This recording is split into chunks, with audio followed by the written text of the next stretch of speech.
கரங்களை வைத்து கர்த்தரை ஸ்தோத்திரமனோ. கர்த்தர் நல்லவர். ஹல்லேலூயா, ஹல்லேலூயா. நம்ம ஏற்கனவே 23ஆம் சங்கீதத்தை நம்ம படித்தோம். யோவான் 10ஆம் அதிகாரத்தை நம்ம படித்தோம். அதில் தான் இன்றைக்கி நம்ம பார்க்க போகிறோம். கிட்டத்தட்ட ஒரு 2 வாரம் முன்னாடியே ஆண்டவர் இந்த வார்த்தையை இருதயத்தில் பேசினா, அதை நான் ஏற்கனவே எடுத்து ரெடியாக தான் வச்சுருந்தேன். போன வாரம் பிரியா பேசுனதால இன்றைக்கி நம்ம அதை பார்ப்போம். எல்லோரும் எடுத்துங்க. முதலாவதாக நம்ம இந்த 23ஆம் சங்கீதத்தில் ஆரம்பமாக பார்ப்போம். கர்த்தர் சொல்லுங்க, வாய் திறந்து. கர்த்தர் என் சொல்லுங்க, என்மை, சொந்தம், உரிமை, உறவு இது இருக்கணும். அப்போதான் ஆசீர்வாதம். கர்த்தர் சொல்லுங்க, வாய் திறந்து. என் மேய்ப்பராய் இருக்கிறார்.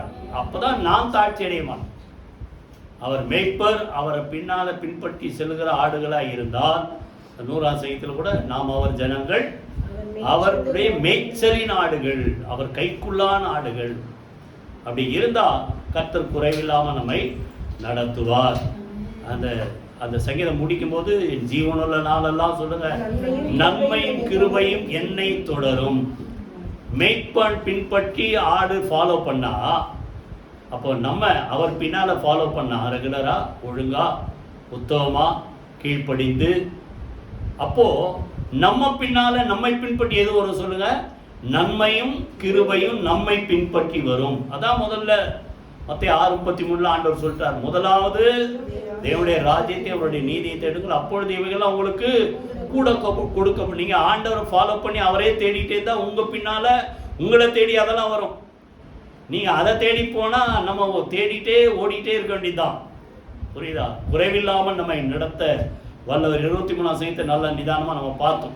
இன்னைக்கு அந்த மேய்ப்பன் எப்படிப்பட்ட மேய்ப்பன், அந்த 10ஆம் அதிகாரம் 11ஆம் வசனத்துல நானே சொல்லுங்க, நல்ல மேய்ப்பன்டா இருப்போம். Good shepherd. நுகபாகத்தில் ஒரு ஸ்கூல் பேர் குட் ஷெப்பர்ட். அது இன்னொரு ஹால், ஒரு மேரேஜ் ஹால் கூட இருக்கு, குட் ஷெப்பர்ட் ஹால். நிறைய ஸ்கூல்ல இருக்கும். நிறைய சர்ச் இருக்கு, குட் ஷெப்பர்ட் சர்ச். நல்லா கவனிங்க. நம்ம எல்லாருக்கும் தெரியும், சொல்லுங்க, அவரே நல்ல மேய்ப்பன். இந்த நல்ல மேய்ப்பன் அவர்கிட்ட நம்ம என்ன கற்றுக்கலாம், அவர் எப்படிலாம் நம்மளை மேய்க்கிறார். 23ஆம் சங்கீதத்தில் கொஞ்சம் பார்த்தோம். 10ஆம் அதிகாரம் ரொம்ப முக்கியமான ஒரு அந்த அதிகாரம். அதில் இன்னைக்கு நம்ம பார்க்க போகிறோம், நம்முடைய மேய்ப்பராக இருக்கிற ஆண்டவர் எப்படிப்பட்டவராய் இருக்கிறார். முதலாவது ஒரு 5 தான், 7 பார்க்கலாம். ஆனால் அதை சுருக்கின 5 சுருக்கமாக பார்ப்போம். புரியுதா? அவர் எப்படிப்பட்ட மேய்ப்பர். முதலாவது வாசிங்க, 2ஆம் வசனம் வாசிங்க.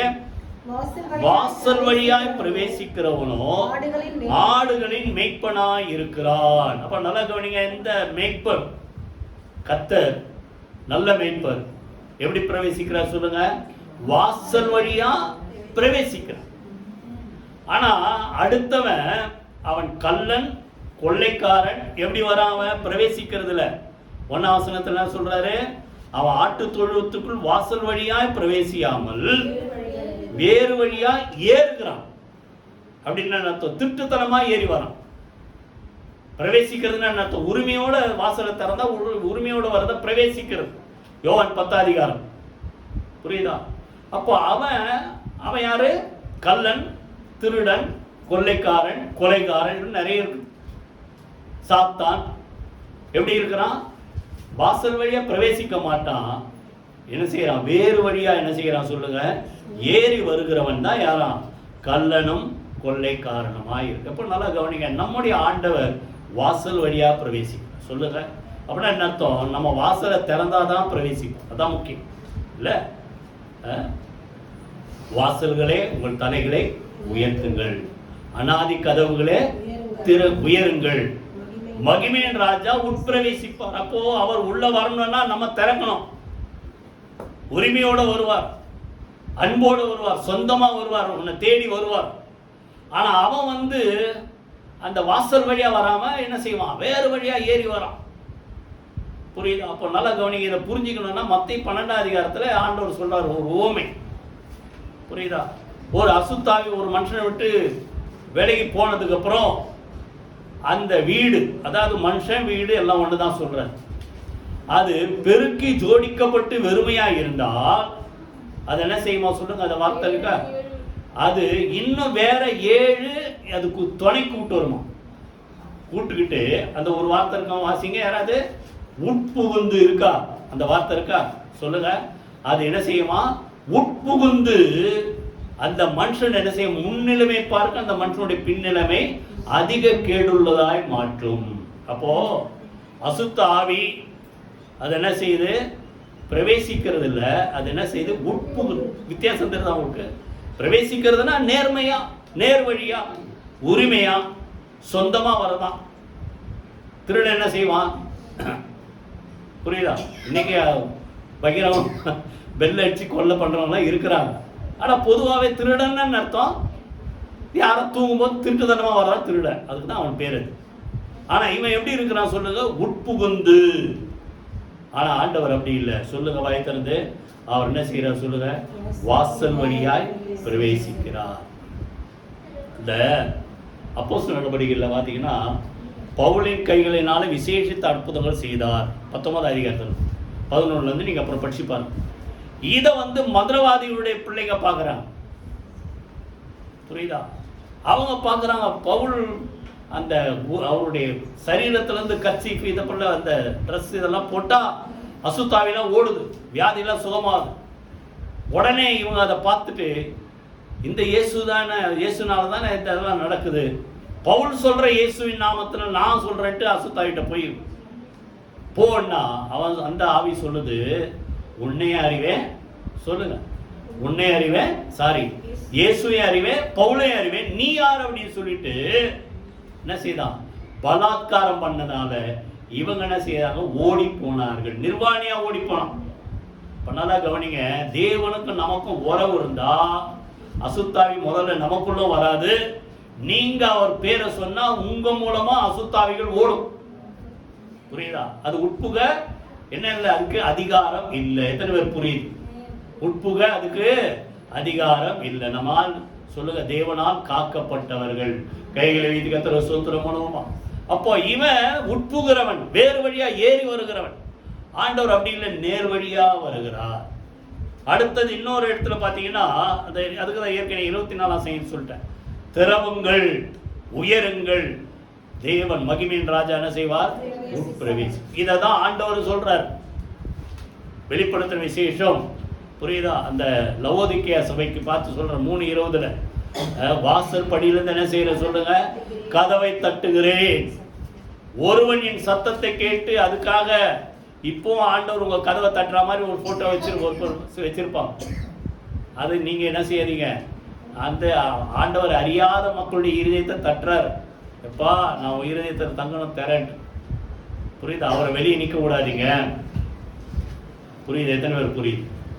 வாசல் படிந்து கதவை தட்டுற ஒருவன் கதவை திறந்தால் என்ன சொல்றாரு, அந்த வசனம் கரெக்டா பாருங்க, நான் அவனுக்குள் பிரவேசித்து இருக்கா. அவன் வீட்டுக்குள்ள இல்ல, கதவை திறந்தா அவனுக்குள் பிரவேசிப்பான்னு அர்த்தம். இது எந்த கதவை தட்டுறாரு, நம்ம இருதய கதவை தட்டு. நீதிமன்றத்தில் அதான் சொல்றாரு, என் மகனே எதைத்தான் எனக்கு, உன் பொண்ணு பொருளை கேட்கல, உன் இருதயத்தை எனக்கு தான். இருதய கதவை தட்டும் போது அவர் சத்தத்தை கேட்டு அந்த உன்னத பாட்டிலே இருக்கும், கதவை திறந்தேன் நேசரை பார்த்து. புரியுதா? திறக்கலன்னா நேசர் போயிட்டார். புரியுதா?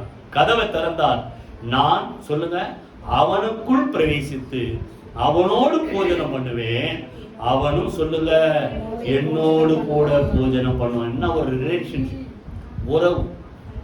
புரியுதா? யாராவது உங்க வீட்டுக்கு வந்தா, பொதுவாக ஒரு கெஸ்ட் வந்தா கூட என்ன செய்வோம், இப்பெல்லாம் அப்படிலாம், முன்னாடிலாம் அப்படிலாம் இல்லை, வந்தாங்கன்னா சாப்பிட்டு போ. எங்க வீட்டுக்கு எவ்வளோ பேர் வந்துக்கிறாங்க. அப்போல்லாம் ஃபோட்டோலாம் எடுக்கிறது. இப்போல்லாம் என்ன அர்த்தம், யாரோ ஒரு 2 கெஸ்ட் வந்தால் உடனே ஃபோட்டோ என்ன நான் சமையல் பண்ணிங்க அந்த டேபிளில் இருக்கிற பலகாரத்தெல்லாம் ஃபோட்டோ எடுத்து அனுப்பிடுங்க. பலகாரத்தை அனுப்புறீங்களோ இல்லையோ, உங்கள் வீட்டில் உங்கள் கூட உட்காந்து சாப்பிட்ற அந்த விஐபி என்ன பண்ணுவீங்க, ஃபோட்டோ எடுத்து அனுப்பிடுவீங்க.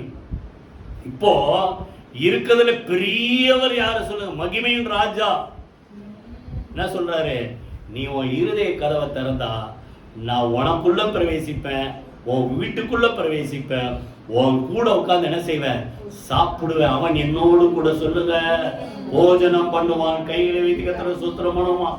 இது எதுக்கு அடையாளம்னு சொல்லப்போனா பரலோகத்தில் அவரோடு கூட வந்து இருப்போம். கையில வைத்து கர்த்தரை ஸ்தோத்திரம் பண்ணுவோமா? புரியுதா? அப்போ அந்த பிரவேசிக்கிற ஆண்டவர் மேய்ப்பன் சொல்லுங்க, பிரவேசிக்கிறார். வேறு வழியா உட்புகிறதல்ல, ஏறி வரவர் அல்ல. ஆனால் தான் பார்த்தா சகைக்கு ஆசை. லூக்கா 19 அதிகாரத்தில் அவர் எப்படிப்பட்டவரை பார்க்கணும்னு ஆசை. அவனுக்குள்ள இருக்கிற ஆசையை ஆண்டவர் புரிஞ்சுக்கிட்டு அவன் ஒளிஞ்சிட்டு இருக்கான். எங்க? காட்டத்தி மரத்துல ஏறி ஒளிஞ்சிட்டு இருக்கான். அவரை நான் பார்க்கணும், அவர் என்ன பார்த்துடக்கூடாதுன்ட்டு. ஆனா ஆண்டவருக்கு அவனை தெரியும், அவன் இருதயத்தில் இருக்கிற எண்ணங்கள் தெரியும். கையில வீதி கத்துற சூத்திரமோ உடனே நேரா வந்து கரெக்டா அந்த மரத்து கீழே நின்று அண்ணாந்து பார்த்து சொல்றாரு, எப்பா ஒளிஞ்சிட்டு இருக்க சகையோ சொல்லுங்க. அப்போ நம்ம யாருன்றது அவருக்கு தெரியும். கையில வீதி கத்துற சூத்திரமோ பின்னால் அதை குறித்து இன்னொரு காரியம் சொல்லுங்க. சகையவே சொல்லுங்க, சீக்கிரமா இறங்கி வா, நான் உன் வீட்டுக்குள் இன்றைக்கு பிரவேசிக்கணும்னு அவன் சந்தோஷமா அழைத்து கொண்டு போனான். அவர் உள்ள போனார். அந்த வீட்டுக்கு என்ன வந்து சொல்லுங்க, ரட்சிப்பு வந்தது. கையில வைத்து கத்துற சூத்திரமோ அவர் உள்ள வந்தா சொல்லுங்க, நீயா ரட்சிக்கப்படுவோம், நம்ம குடும்பமும் சொல்லுங்க ரட்சிக்கப்படுவோம். அவர் வேறு வழியா ஏறுகிறவர் அல்ல, உட்புகிறவர் அல்ல. நம்முடைய சித்தத்துக்கு மதிப்பு கொடுத்து நீ இருதயத்தை திறந்தாதான் வருவார். புரியுதா? அவர் என்ன செய்கிறார் சொல்லுங்க, வாசல் வழியாய் பிரவேசிக்கிறார். ரெண்டாவது, இந்த நல்ல மேய்ப்பர்கிட்ட என்ன நம்ம கத்துக்கிறோம்? மூணாம் வசனத்துல ஒரு பகுதி வாசிங்க. வாசலை காக்கிறவனுக்கு திறக்கிறார், அவன் சத்தத்துக்கு அந்த ஆடுகள் செவி கொடுக்கிறது. அவன் தன்னுடைய ஆடுகளை பேர் சொல்லி கூப்பிட்டு பின்னால் அதை அடுத்தது சொல்ற. அப்போ ரெண்டாவது சொல்லுங்க, இந்த மேய்ப்பன் என்ன செய்யற சொல்லுங்க, பேர் சொல்லி கூப்பிடுற. அப்போ ஆடுகள்லாம் பேர் சொன்னா புரியுமான்னு நினைப்பீங்க. புரியும். ஒரு தடவை ஒரு வழக்கு வந்தது. 2 பேர் ஒரு ஆட்டை நிறுத்திட்டு அந்த தலைவர்கிட்ட இல்ல ஜட்ஜுகிட்டே சொல்றாங்க, இந்த ஆடு எந்துன்ற. அப்போ யாருக்கு புரியல, இது யார் ஆடுன்னு. அவங்க எதாவது எழுதியா இருக்குது, நமக்காக ஒரு பர்த் சர்டிஃபிகேட் இருக்குது, இல்லை ஸ்கூல் சர்டிஃபிகேட்ல இவருடைய புள்ளட்டு பேரெல்லாம் இருக்குது, அம்மா அப்பா பேரெல்லாம், அதுக்கு எதா இருக்கா? ஒன்றும் கிடையாது. அப்போ ஒன்றும் புரியல. இவர் சொல்றாரு, சரி உந்துன்னு நீ சொல்றல்ல, உன் ஆட்டை நீ கூட்டுன்னு போ அப்படின்ட்டு விட்டார். ஒருத்தன் கூப்பிடுறான், அது என்னென்னமோ சொல்லி கூப்பிடுறான், அது அசைய மாட்டேங்குது. புரியுதா? அந்த இன்னொருத்த பேரை கூட கூப்பிடல, அந்த ஒரு இந்த ஆடு மேய்க்கிறவங்க கூப்பிடுவாங்க, ஏதோ சொல்லுவாங்கல்ல, எனக்கு தெரியும். அப்படி ஒரு சத்தம் கொடுத்தோடனே கரெக்டாக அவங்ககிட்ட வந்து நின்றுச்சு. புரிஞ்சிச்சா? இதுதான் ரகசியம். கை வீதி கத்துற சூத்திரமான.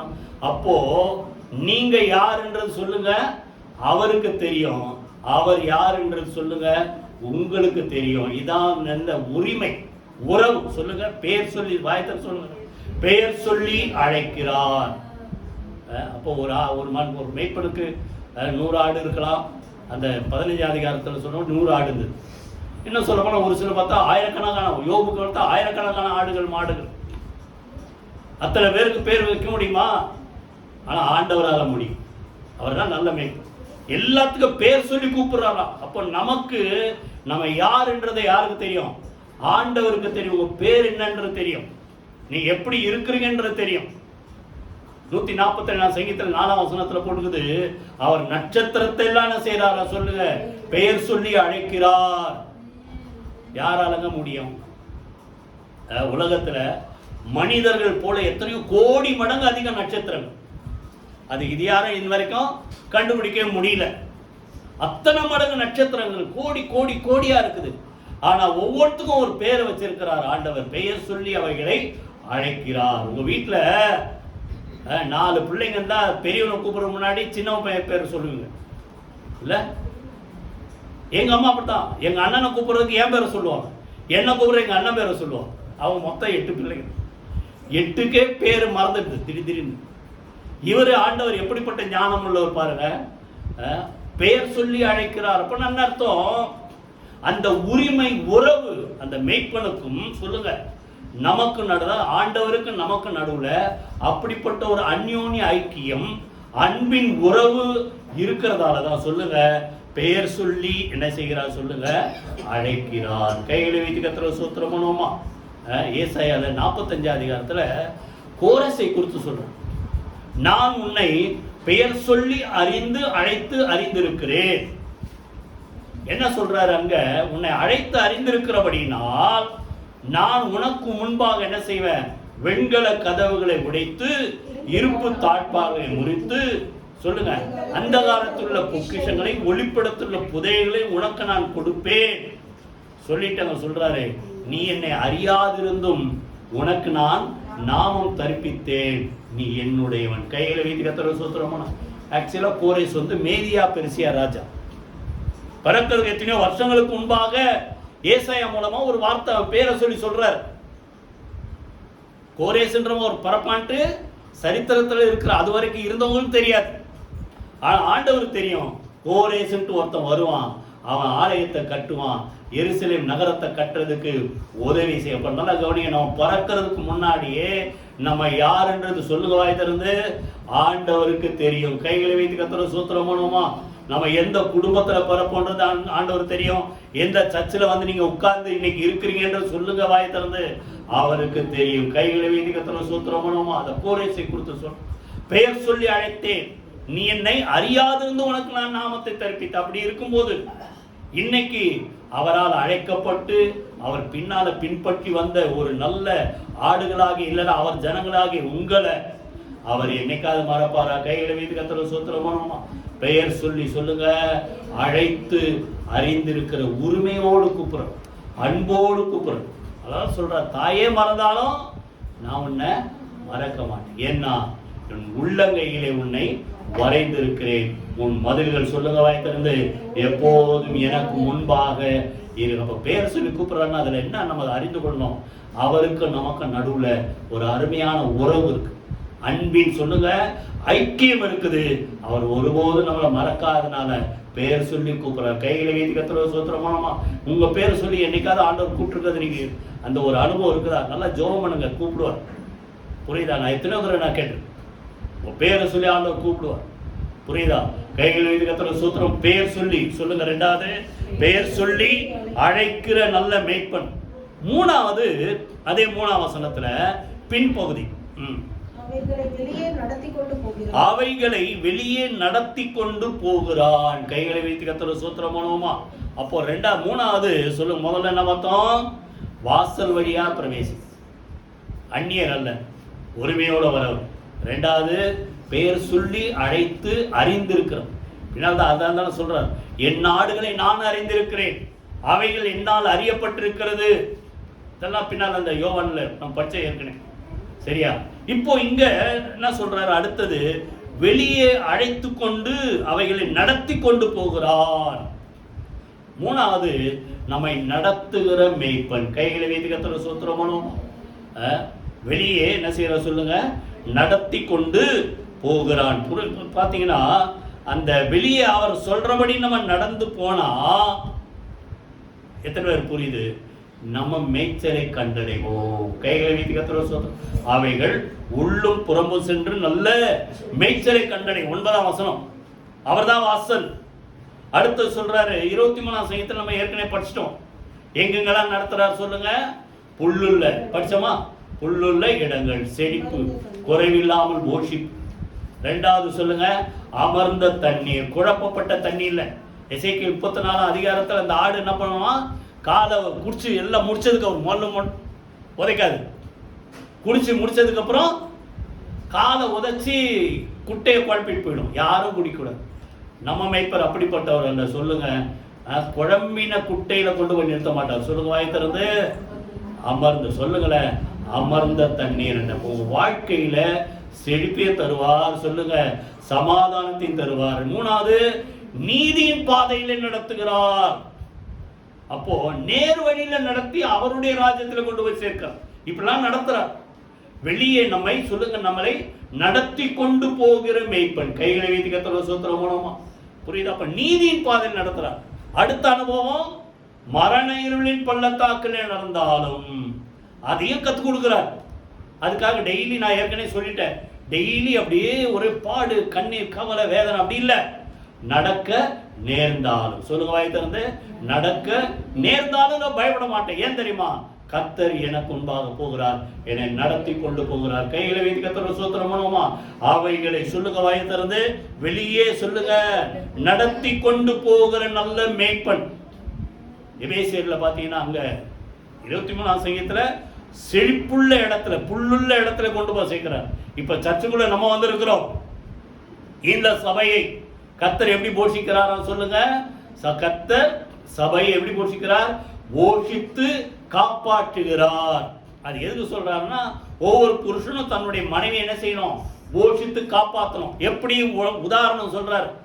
கர்த்தர் சபையை போஷித்து காப்பாத்து. அப்ப நீங்க மேய்ச்சலின் ஆடுகள் வெளியே கொண்டு போய் நல்ல மேய்ச்சல்ல கொண்டு போய் சேர்க்கிறாரு.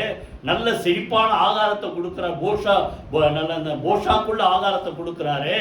எல்லாத்துக்கும் மேல வெளியே போனாலும் சரி, உள்ள வந்தாதான் உபாகத்துல சொல்றார், பட்டணத்திலும் ஆசீர்வதிக்கப்பட்டிருப்பாய், வெளியிலும் ஆசீர்வதிப்போ. சர்ச்சுக்குள்ள வரும்போது என்னென்னலாம் தேவை எல்லாவற்றையும் கர்த்தர் நிரப்பி நம்மை அனுப்புகிற தேவன். ஆலயத்தின் சொல்லுங்க சம்பூர்ண நன்மையினால் நம்மை திருப்தியாக்கி அனுப்புகிற தேவன். கைகளை வைத்து கர்த்தர் சூத்திரம் பண்ணுவோமா? அப்போ சபையில வருகிற மக்களை சொல்லுங்க போஷித்து நடத்துகிற தேவன். ஒருவேளை நேற்று முந்தா நாள் இந்த வாரத்துல என்னென்ன குறைவு, ஆண்டவரே நான் எவ்வளவு நாள் ஜெபம் பண்றேன் நீங்க கேட்டிருந்தாலும், இன்னைக்கு சொல்றேன், ஆண்டவரை தேடி இன்னைக்கு வந்தது நிமித்தம் கர்த்தர் ஒரு நாள் வெறுமனே அனுப்ப மாட்டார். கையில வைத்து கர்த்தர் சூத்திரம் பண்ணுவோமா? நிறைவாய் அனுப்புகிற தேவன்.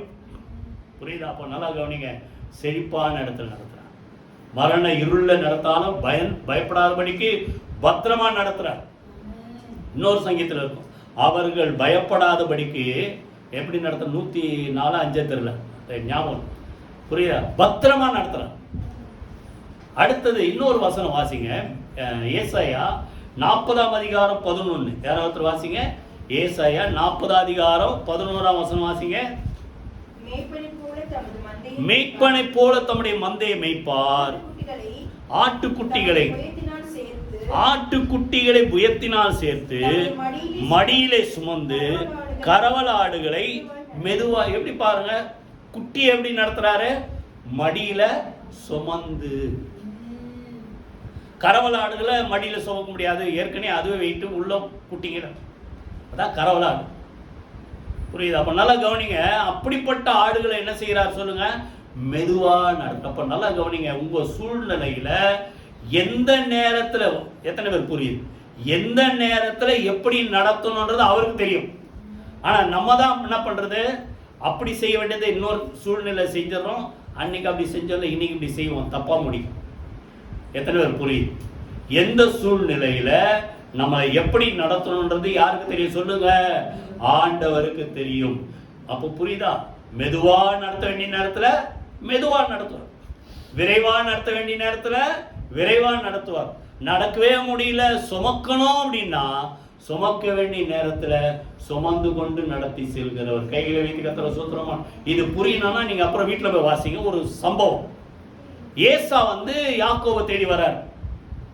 அதுக்கு முன்னாடி யாக்கோவு பயந்து என்ன பண்ற, வெகுமதியெல்லாம் அனுப்புற. அதெல்லாம் வாசித்து பாருங்க. ஆதி 33ஆம் அதிகாரத்தில். அப்போ ஏசா வந்து இவரோடு கூட ஒப்புரவாயிட்டார், செட்டர் ஆயிட்டார். கட்டி பிடிச்சி அழுது முத்தம் பண்ணி அண்ணன் தம்பிக்குள்ள பகையெல்லாம் மறந்துட்டான். அப்போ நான் சீக்கிரமா போறேன், நீ கூட சீக்கிரமா எங்க போவோம்? சேயிருக்கு போவோம், அந்த தகப்பன் இருக்கிற இடத்துக்கு நம்ம போவோம் அப்படின்ட்டு சொல்லும்போது அந்த யாக்கோபு ஒரு வார்த்தை சொல்றாரு, என்கிட்ட சின்ன பிள்ளைங்க இருக்குது. அடுத்தது ஒன்று சொல்றாரு, கரவலாடலா இருக்குது. அதான் அந்த ஏசாயா 40. அப்போ அதை துரிதமா நடத்தினா கதை முடிஞ்சுது. அப்போ அதை என்ன செய்யணும்? அந்த அந்த ஆடு மாடுகளுடைய நடைகளுக்கு ஏற்றபடி அந்த வார்த்தை இருக்கு. அந்த நடைகளுக்கு ஏற்றபடி மெதுவா நான் நடத்திட்டு வரேன், நீ வேணும் கொஞ்சம் வேகமா முன்னால போ. நான் என்ன செய்யறேன்? இந்த மந்தைக்கு ஏற்றபடி மெதுவா என்ன செய்யறேன்? நடத்தி கொண்டு வருகிறேன். கைகளை வைத்து சூத்திரம் பண்ணலாம். கவனிங்க, நம்ம நடத்துகிற ஆண்டவர் சொல்லுங்க எப்படி நடத்தணும்ட்டு அவருக்கு நல்லா தெரியும். கைகளை வைத்து கத்துற சூத்திரமா. வழி தப்பி போனா தலையில 2 தட்டு தட்டியே நடத்துவார். பயந்து நடுங்குறீங்களா? கூடதான் இருக்கிறேன் என்ன செய்யறோம்? தட்டி கொடுத்து நடத்துவார். அடுத்தது சாப்பிட்டா நடத்துவார். அடுத்தது சுமந்து நடத்துவார். கைகளை வைத்து கத்துற சூத்திரம் பண்ணுவோமா? அடவைகளை என்ன செய்யறான் சொல்லுங்க? 3வது சொல்லுங்க, இப்பதான் படிச்சோம். நடத்தி கொண்டு போகிற மேய்ப்பன். 4வது, திருப்பி அங்கே வாங்க, யோவான் 10 அதிகாரம் 4ஆம் வசனம். அவன் தன்னுடைய ஆடுகளை வெளியே விட்ட பின்பு அவைகளுக்கு முன்பாக நடந்து போகிறான், அவைகள் அவனுக்கு பின் செல்லுகிறது. இப்ப நம்ம வேலை அவர் பின்னால போகணும், அவருக்கு முந்திட்டு போயிடக்கூடாது. அவருக்கு முந்திட்டு போனாதான் எங்கேயா போய் மாட்டிக்க. 15 அதிகாரத்தில் அது எங்கேயோ போய் மாட்டிக்கிச்சு, காணாம போச்சு. ஒழுங்கா அவர் பின்னால போனா காணாம போக மாட்டோம். சரி, அதை விட்டுற. லூக்கா 15 அது. இப்ப இங்க என்ன சொல்றாரு ஆண்டவர்? அவைகளுக்கு, வாய்த்தல சொல்லுங்க, அவைகளுக்கு முன்பாக நடந்து போகிறான். கைகளை வைத்து கர்த்தரை ஸ்தோத்திரம் பண்ணுவோமா? அப்போ நமக்கு சொல்லுங்க, தேவன் எப்படிப்பட்டவர் சொல்லுங்க? முன்னால நடந்து போகிறார். நம்ம வேலை அவருக்கு பின்னால நடக்கும்.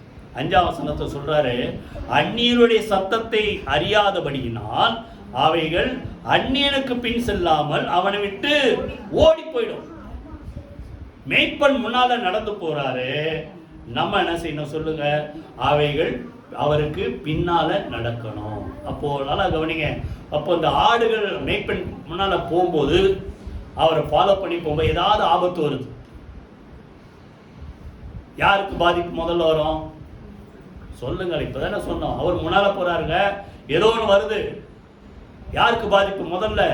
மேய்ப்பனுக்கு தான். அதாவது தாவீது சொல்றார் சவுல்கிட்ட பேசும்போது, ஆடுகளை நான் மேய்த்துட்டு இருந்தேன், அப்போ ஒரு தடவை ஒரு சிங்கம் வந்தது, ஒரு தடவை ஒரு கரடி வந்தது, நான் பயந்து விட்டு ஓடில்ல, அதை பின்தொடர்ந்து போய் அதை தொண்டையை கிழிச்சு அதை கொன்னு ஆடுகளை அது கைக்கு என்ன செய்த சொல்லுங்க?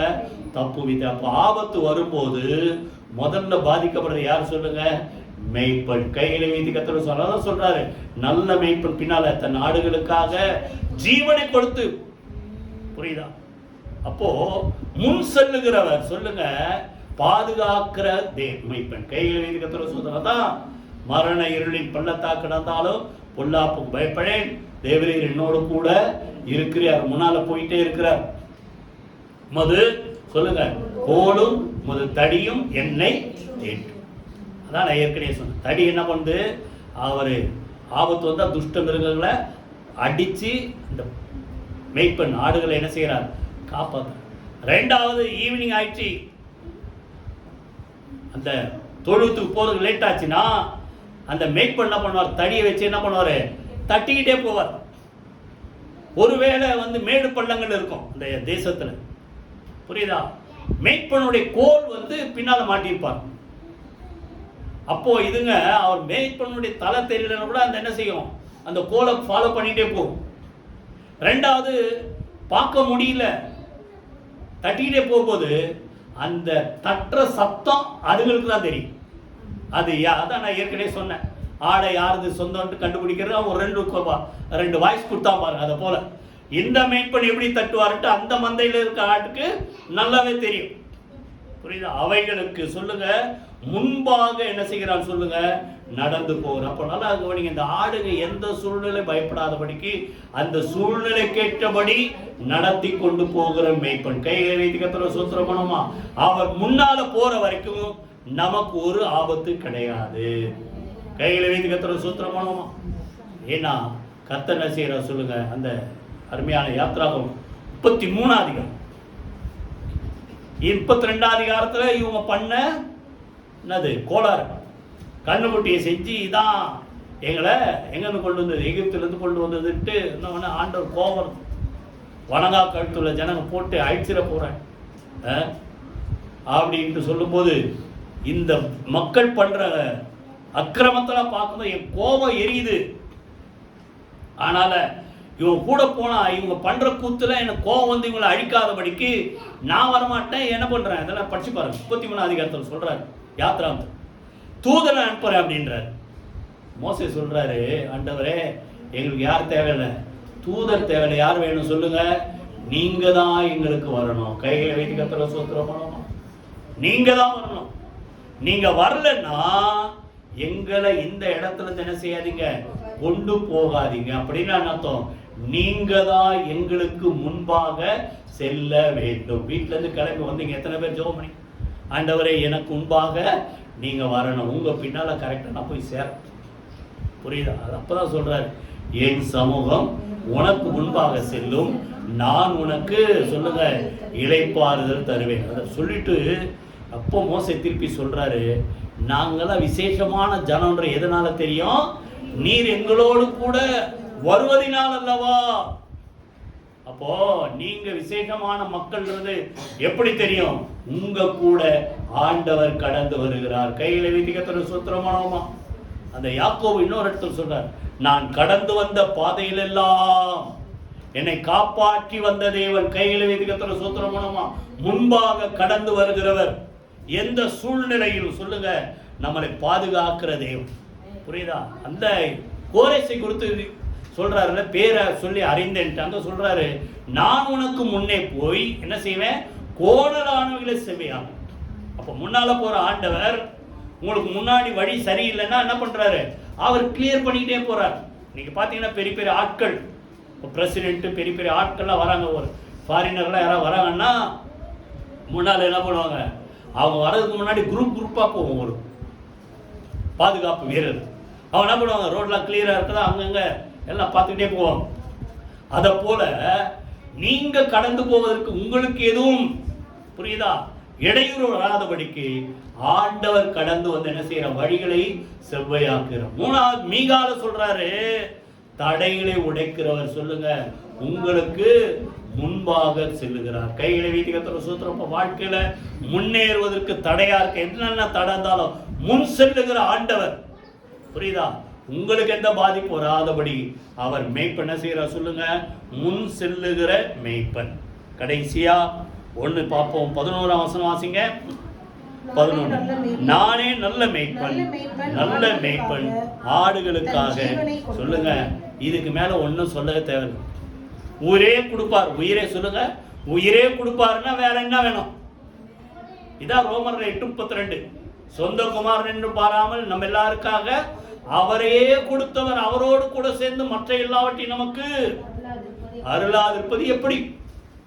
உயிரே கொடுத்துட்டாருன்னா அவர் என்னதான் உங்களுக்கு செய்ய மாட்டார். கையில வீதிகத்தோட சூத்திரமான நல்ல மேய்ப்பன் ஆடுகளுக்காக தன் ஜீவனை கொடுக்கிறார். அவர் என்ன செய்யறார் சொல்லுங்க? நம்ம ஆத்துமா ரட்சிக்கப்படுவதற்காக தம்முடைய ஜீவனை என்ன செய்தாரா? மரணத்தில் ஊற்றினார். ஏசாயா 53:12. இங்கே அதான் சொல்றார், அந்த வழியில நீங்க வந்தா உள்ளும் புறமும் சென்று நல்ல மேய்ச்சலை கண்டடைவீர்கள். அவன் என்ன செய்வான்? ரட்சிக்கப்படுவான். கையில வீதிகத்தோட சூத்திரம் பண்ணுவோமா? அப்ப நம்ம ரட்சிப்புக்காக சொல்லுங்க, நம்ம ஜீவன் காப்பாற்றப்படுவதற்காக ஆண்டவர் என்ன செய்தார் சொல்லுங்க? தம்முடைய ஜீவனையே கொடுக்க சொல்லும் போது சொல்றார். அதே யோவான்ல 15ஆம் அதிகாரத்தில் சொல்றார், நான் நல்ல மேய்ப்பன். 15 வாசிங்க. நான் என்னுடையவளை அறிந்தும் என்னுடையவளால் 10:15 தானே அறியப்பட்டும் இருக்கிறேன். ஆடுகளுக்காக சொல்லுங்க என் ஜீவனையும் கொடுக்கிறேன். சொல்லுங்க வாய் திறந்து, ஆடுகளுக்காக சொல்லுங்க ஜீவனை கொடுக்கிறேன். ஜீவனையும் கொடுக்கிறேன், உயிரே கொடுக்கிறேன். அப்போ நான் அவனை எப்படி நடத்துவேன்? கைகளை வைத்து கத்துற சொல். யோவான் 15ஆம் அதிகாரத்தில் பார்த்தீங்கன்னா அந்த அன்புல சிறந்த அன்பு எதுனா, ஒருவன் தன்னுடைய சொல்லுங்க 13ஆம் வசனம், தன் சிநேகிதனுக்காக தன் ஜீவனை கொடுக்கிற அன்பிலும் மேலான அன்பு ஒருவரிடத்திலும் இல்லை. அப்போ உயிர் கொடுக்கிற சிநேகிதன் யாருன்னா நான் தான். நான் உங்களை என்ன சொல்றேன்?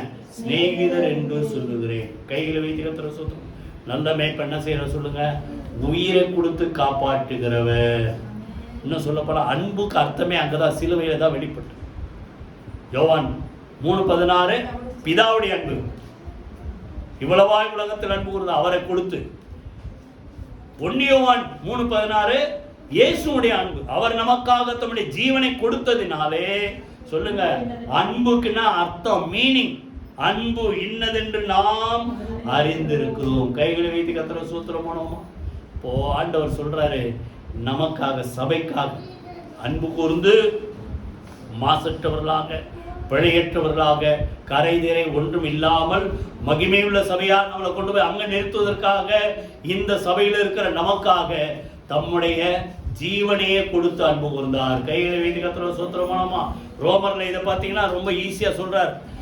நல்லவனுக்காக ஒருத்தன் உயிரை கொடுப்பான், புரியுதா? நீதிமானுக்காக உயிரை கொடுக்க மாட்டான். அப்போ நம்ம நல்லவனும் இல்லை, அப்படிதானே? சொல்லுங்க, நான் நல்லவன்ட்டு யாராவது சொல்லுவீங்களா? நாம நல்லவனும் இல்லை, நீதிமானும் இல்லை. நாம் பாவிகளாக இருக்கும்போது, அதே பின்னால சொல்ற துரோகிகளாக இருக்கும்போது, புரியுதா?